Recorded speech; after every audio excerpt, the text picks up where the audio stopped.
Alright, so quickly here are the levels I would be looking for reactions to for the week of January 19th.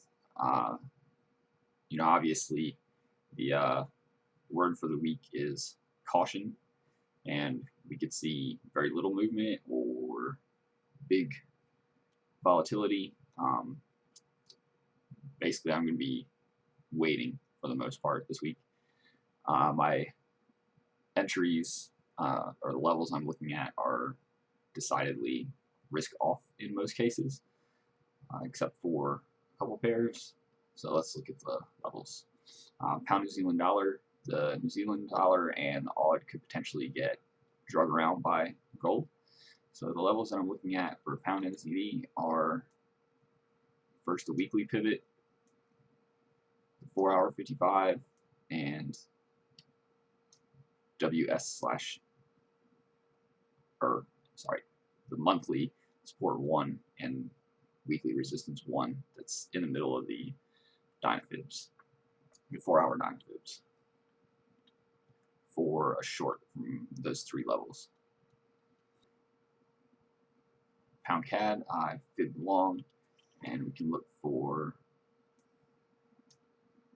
an entry in this area, or potentially a move all the way down to 1.8. If we do get a solid break below 1.8, we don't pull back above it, then longs be off the table for me, and I'll probably leave the pair alone for the rest of the week.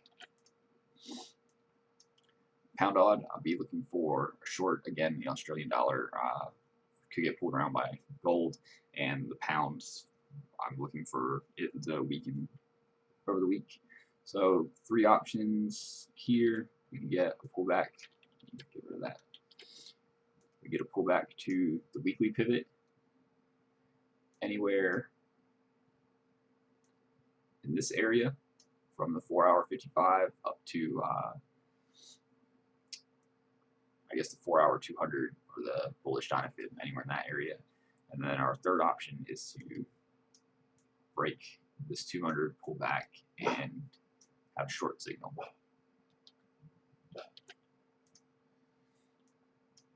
Pound yen, looking for a pullback to WR1 or the 4-hour 55, or the same setup with the 200, a break, pullback, and then a signal short.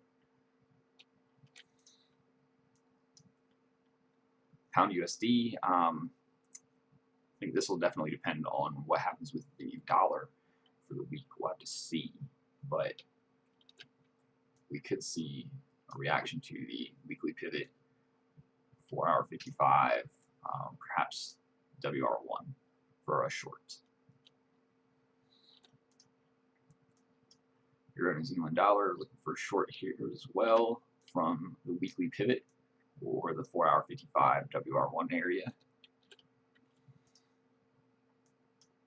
Euro CAD, another short.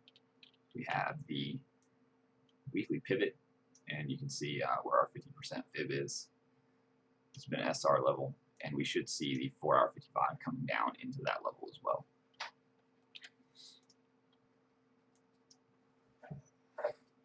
Euro odd, look for a pullback to the weekly pivot. If we do get bigger pullbacks, we could see a touch of the 4-hour 55 again for shorts.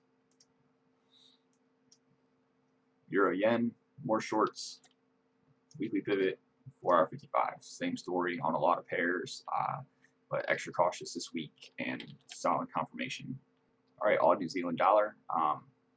I'm probably not going to be trading this pair, as these are two of the currencies that could potentially be pulled around by other markets, mainly gold, and we could just be stuck between 104.70 and the daily 55.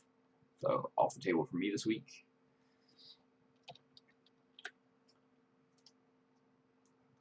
AutoCAD, we've broken the daily 200, so I'll look for a bounce off that level to long. JPY, we're sitting right on the daily 200, just above the 4-hour 55. So I want to see a solid break, pullback, move down on those, or potentially a move up to the daily 55, and then confirmation to short. But we will have to be careful with the EMAs down here if we get a pullback up to this level. This could be another pair that we get kind of some whipsaw motion.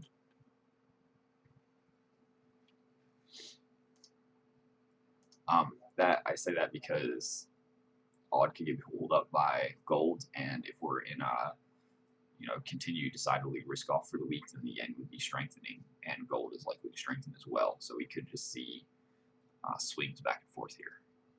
Again, probably a pair to avoid if you're going to trade the yen. This is probably not the pair to trade it against. Odd USD, we're in kind of a tricky place here because normally we would set up very well for a short from either the 4-hour 200 or the daily 55, but we'll have to see what happens with gold and the dollar this week and whether or not the Australian dollar is going to follow gold.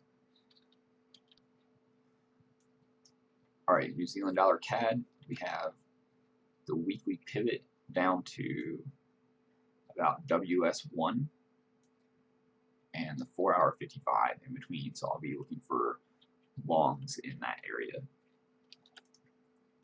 New Zealand dollar JPY, again, this looks like we're in a pretty good area for a short right off the daily 55. We've got the 4-hour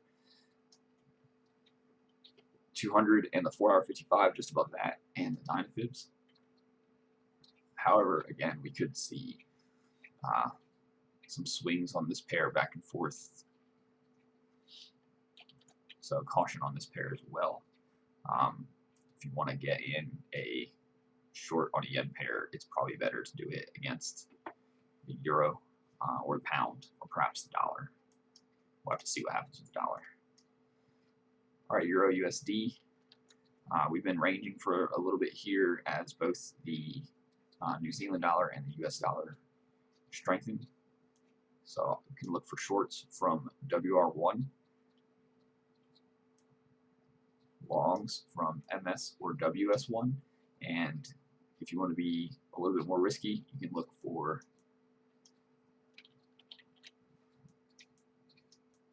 these kind of formations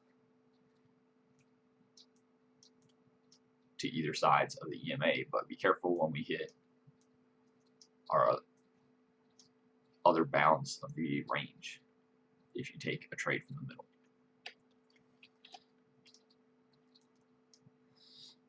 USD CAD, we can look for a long from the 4-hour 55 through the weekly pivot.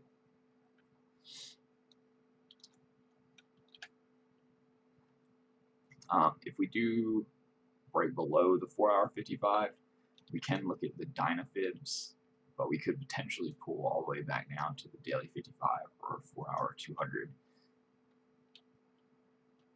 The dollar would have to be decidedly bearish.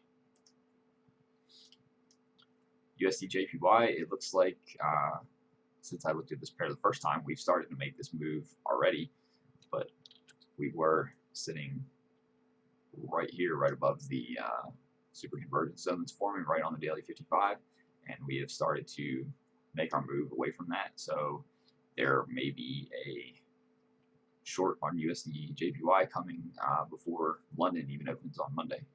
So we'll have to see what happens with that. But the weekly pivot was my first level, followed by the 4-hour 200, 4-hour 55 combo, and I would be looking to short. Euro USD, again short, weekly pivot or 4-hour 55 is going to be the two places I want to trade from.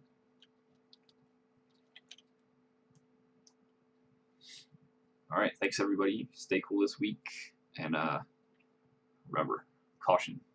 Who knows what's going to happen with the fallout from last week.